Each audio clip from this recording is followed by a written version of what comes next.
Welcome to Tales and Travel Adventures. Let's visit Chicago. Hello, my name is Mary Beth Reidner. I am a retired librarian. In 2008, I developed a program called Tales and Travel. This is the first of what I hope will be a series of programs, adapting Tales and Travel for online use by groups or individuals.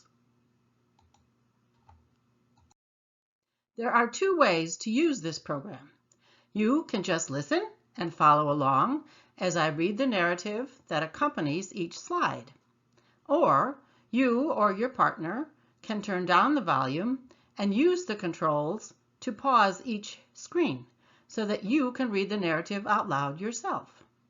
You might also want to talk with your partner about what you are seeing or about any memories that come to mind. First, let's read the opening lines of this poem called Chicago by Carl Sandburg. Hog butcher for the world, tool maker, stacker of wheat, player with railroads and the nation's freight handler, stormy, husky, brawling, city of the big shoulders. Let's start our trip by traveling down the Chicago River to explore the city of big shoulders. The Chicago River winds through the heart of downtown Chicago. Our trip starts on the south branch of the river near Willis Tower, found in the bottom left corner of the map. Our water taxi is arriving. Be careful getting on board, as the boat might rock a little on the water. Let's sit in the front of the boat to get the best view of the buildings and river ahead. On the west side of the river is the old Daily News building.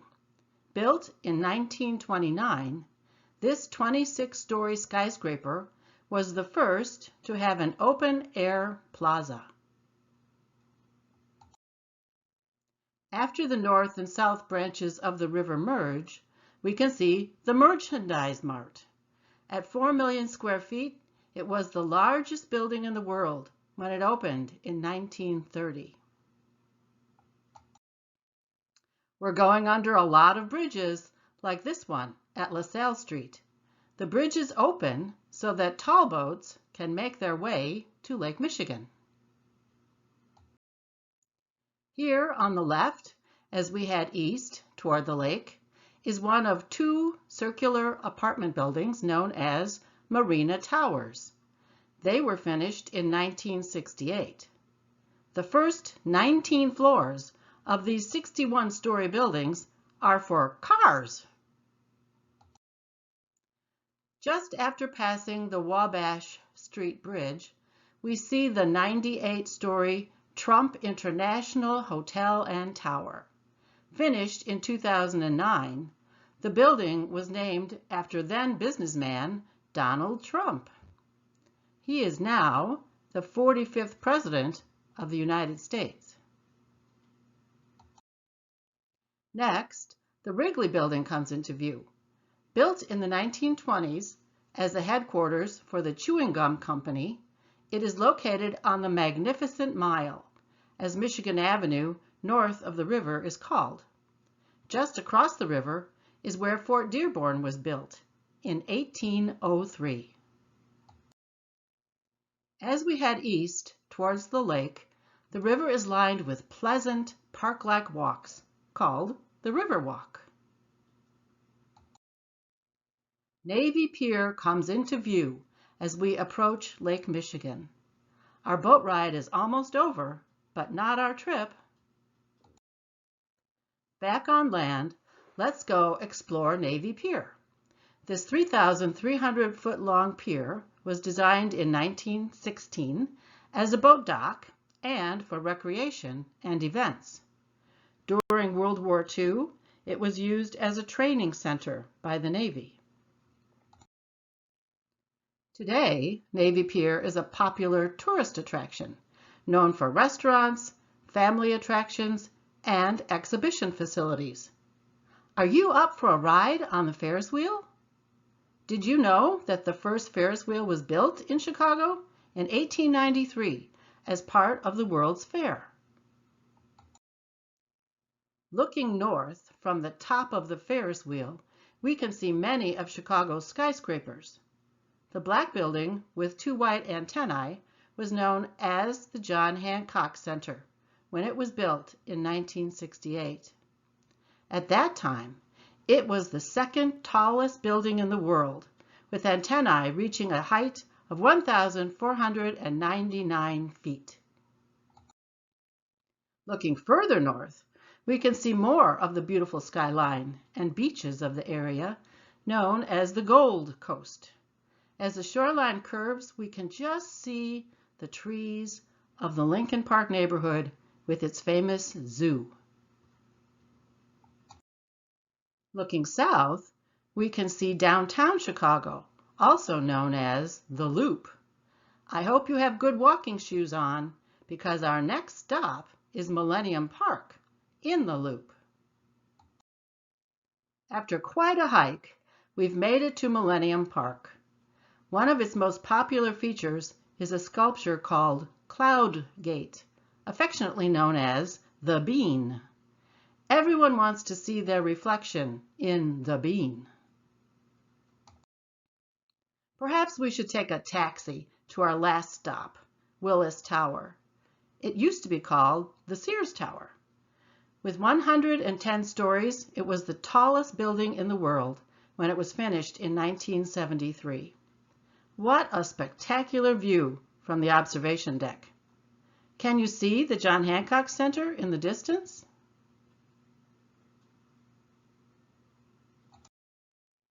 The observation deck of Willis Tower is called the Sky Deck and is on the 103rd floor.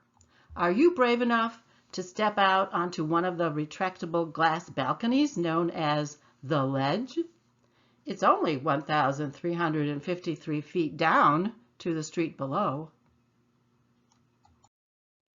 This ends the slides for our sightseeing trip to Chicago. Thank you for joining me. But before you go, I have a few ideas for additional activities. If you are interested, let's start by singing the song My Kind of Town, Chicago Is, that was made popular by Frank Sinatra. I will play the melody on my flute, and you can sing along using the lyrics on the following two screens.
You sounded great. If you want to sing the song again, just rewind the recording back a little way. If you are using this program with someone else, the next screen will make some suggestions for starting a conversation about Chicago. Here are some suggested topics for conversation. Have you ever visited Chicago? Do you have any family or friends who live in Chicago? What do you think of when you think of Chicago? What kind of food, sports teams, airports, museums, parades, or anything else? I have two more ideas for fun things that you can find by first searching the internet for free word search puzzles, and second, searching the internet for free coloring pages. See the next two screens for examples. This is a free word search puzzle that you can find online at this link. If you are artistically inclined, you might enjoy finding free coloring pages online. Try doing a Google search with terms such as Free Coloring Pages Chicago. Then copy and paste an image into a word processing document and print it. Here is a link for a coloring page about the Chicago Art Institute Lions. Thank you for visiting Chicago with me. If you have any questions or comments, please feel free to contact me at my email address. And I would also appreciate it if you would take a moment to fill out a brief survey about the value of this program. This work can be freely used by anyone under the Creative Commons license listed here. Thanks again, and I hope you have a great day.